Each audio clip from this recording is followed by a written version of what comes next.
Guys, welcome to my YouTube channel.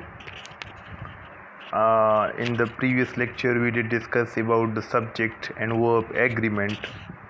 We also discussed the connecting of ideas via conjunction. So these were the main rules of English grammar, like very useful in English grammar. So now in today's lecture we will discuss the sentence construction. So generally speaking, sentences in written English are not particularly long. This is good news for English learners because it means you don't need to worry about writing long, complex sentences. A sentence usually has two or possibly three clauses, subject plus verb plus object, linked by a conjunction, as we discussed in the previous lecture. So again, a good way to make your sentences even clearer is to add commas. Commas help the reader understand where one phrase finishes and another begins. The most common occasions where it is recommended to put a comma are between two clauses. For example, if the weather is nice tomorrow, we are going to the park. To separate items in a list, for example, our kids like swimming, skiing, ice skating, and cycling. After some conjunctions, for example, our holiday was great and the hotel was wonderful. However, the weather was awful. For extra information in the middle of a sentence, a non-defining clause, for example, my neighbor who is from Brazil is really good at cooking. And don't forget to start every sentence with a capital letter. So these are the rules of sentence construction.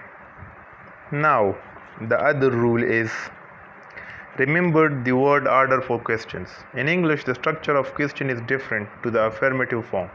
So make sure you remember to change the order of the words or add the auxiliary do. There are four ways to make question in English. To be. For question using the verb to be, invert the subject and verb. For example, are you a student? All other verbs. To make question for all other verbs in the auxiliary do. For example, do they work here? Modal verbs. To make questions with modal verbs, invert the modal verb in subject. For example, can he play the piano? Auxiliary verbs. For sentences containing an auxiliary verb like have in the present perfect, invert the auxiliary verb in the subject. For example, have you seen Bob? Question mark. So these rules still apply when you add a question word like that. What, how, why, for example. Where are you from? When can we meet? Why have they left? So these are the rules regarding the order for questions. Now another rule is use the right past form of verbs. Speaking about the past in English is not particularly difficult.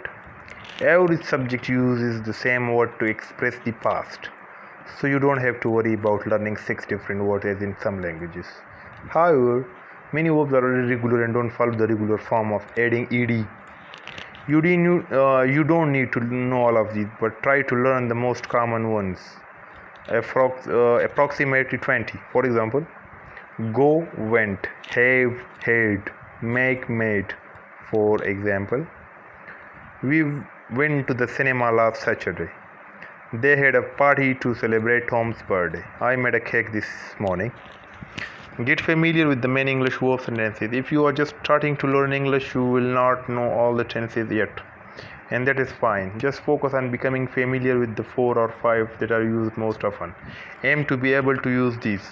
Present simple to describe habits and permanent situation. For example, we live in New York. Present continuous to describe current situation and future plans. For example, I am meeting John later. Past simple to describe finished past action. For example, they arrived at 3 p.m. Present perfect to describe past action connected to now. For example, we have finished the reports. Will to describe future action. For example, I will meet you in front of the conference center. Never use a double negative. In English, there are often two ways to express a negative concept. For example, if you want to say the room is empty, you can say there is nothing in the room or there is not anything in the room. So these were some rules of English grammar, like they use the right past form of verbs, remember the word order for question and sentence construction as well. So these were some rules, and we will discuss some other rules in our next lectures. Thank you for watching my video. Keep watching my YouTube channel.